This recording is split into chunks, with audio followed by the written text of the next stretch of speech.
Being a woman, one of the major responsibilities we face is being a good homemaker. Women also work these days. So, what is the best way to juggle and make sure the house becomes a home? And what are the qualities or sanskars which are very essential that we imbibe in our children today?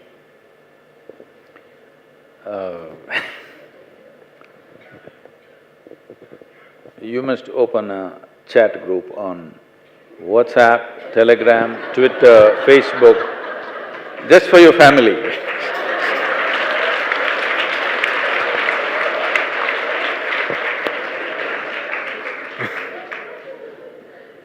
Today there is no other way to make a home. You and your children, you and your husband are on the same chat group means there is a home. Otherwise, they'll be looking at you and chatting with somebody.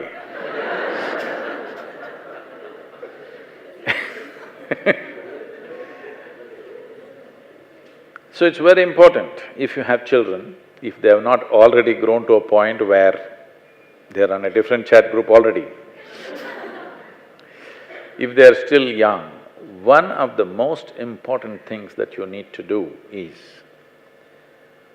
this may be a little more challenging in India than elsewhere, but it's very much possible. It's very important that you expose your children to nature. Nature need not necessarily mean you have to go to some tiger reserve. You can just walk somewhere.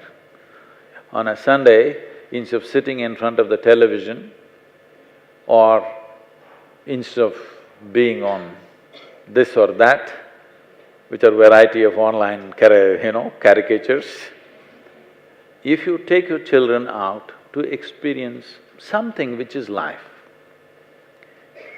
See, a child does not listen to what you say, I want you to understand this. They attach no significance to anything that you say. Parents are always surprised and they're breaking their heads, but they're absorbing everything that's happening around them.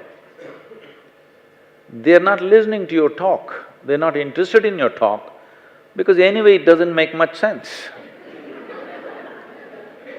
You know, when your parents were talking, these things did not make any sense to you, but how do you expect it'll make sense to your children? But they're absorbing life. If you expose them to life other than human societies, they will absorb life in an unprejudiced way. They will not… coming back to this subject if we have to, they will not discriminate between what is male and female, what is masculine, feminine. They… in a more fundamental level of intelligence, you grasp, for life to happen, every aspect is needed. It is only in the logical mind that you can eliminate one and highlight the other. But in reality, everything is happening as one, isn't it? If your children has to grow up in a balanced way, this is something you must invest in. That you, along with them, not trying to teach them ecological lessons, not trying to give this and that, just being in nature is a great lesson. I know this culture has not come up in India for a variety of reasons, but you can bring it back, we're trying to bring it back in many different ways. Just going out, you must see, we do this both in United States and here in our… We take children and camp in the jungle, they think. We walk them through the jungle, and when sundown happens, we camp. They can hear all the sounds of the jungle. They think they are in the wild, but actually they are in a fenced area. But they don't know that. They're experiencing this as real jungle because they can hear the elephants, they can hear all the other sounds. How children mature in a matter of 3 to 4 days is unbelievable, The level of maturity that comes into them, especially city children who come there, who always lived in apartments and with a certain sense of unreality in their mind, they mature so fast. In a matter of few days you can see this change. In United States, because our center is very large, it's over 1400 acres, so we have enough space to camp in many places which are really wild, but they have shot up everything that was wild. There's really no wildlife except a little bit of mountain lions which are not really of much danger. But here it's tiger country, so we don't want to camp in the jungle, but we camp somewhere where children believe they are in the jungle. But just being there, absorbing all the aspects of nature, children will mature in a fantastic way. Your life, it is… just because you have a child, it doesn't mean you have to create a human being. There is no such thing, okay? That is done by the creation, not by you. It's a privilege, it's happening through you, but you can't do it. Yes, can you create a life? No, it's happening through you, that's all. Such a privilege, most people go through it as enormous stress. Here and there they smile, looking at their children, rest of the time only stress. Sadhguru, One second, we'll come to you. Anyway, the human species is not in danger. If you feel you're not ready for something like that, there is no compulsion that every one of you must deliver a child. Unless you believe, unless you are clear that you are going to produce a child which is at least a couple of notches better than you. Yes, it's very important that when we produce a next generation, in some way they must be better than us, isn't it? If we are going to produce a generation which is less than us, this is crime against humanity. Yes, it is. So if you're not so clear about it, human species is not in danger, that we have to encourage everybody, please have children.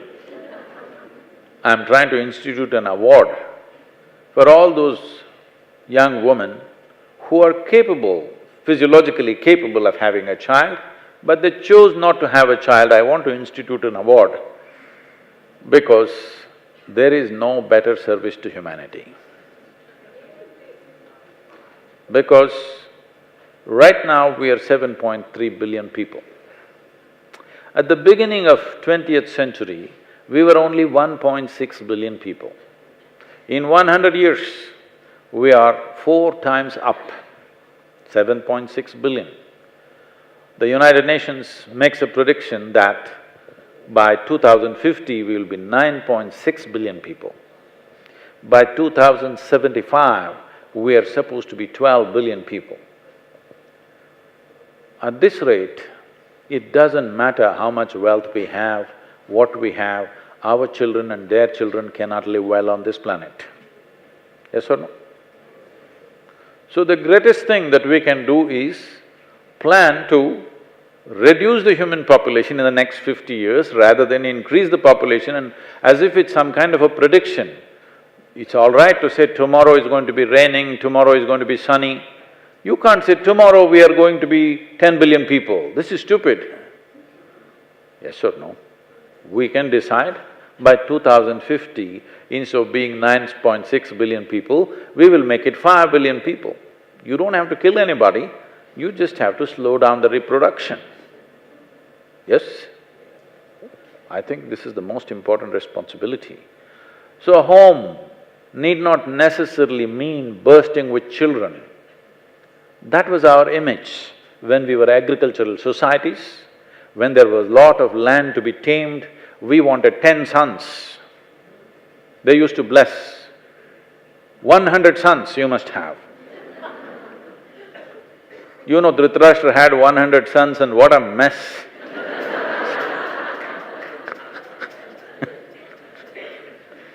They used to bless like this, may you have 100 sons. Because we were agricultural families and we had to tame the land. More sons you had, more labor you had, more prosperity and well-being. There is no land to be tamed. Nothing left to be tamed. Everything is gone too tame, we got to get the wildlife back.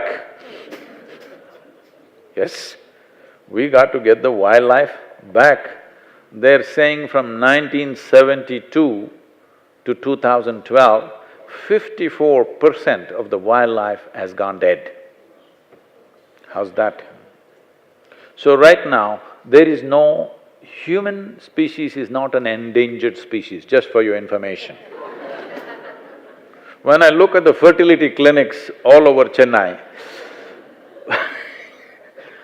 I wonder whose idea is this? This problem is a crippling aspect of the feminine. To feel… people have brought this into the society, if you want to feel like a woman, you must have a child. This is rubbish, this is social nonsense. You don't have to have a child to feel like a woman. And anyway, you should not feel like a woman if you're not a woman. If you are a woman, anyway you'll feel like a woman. You should not feel like a woman if you're not one.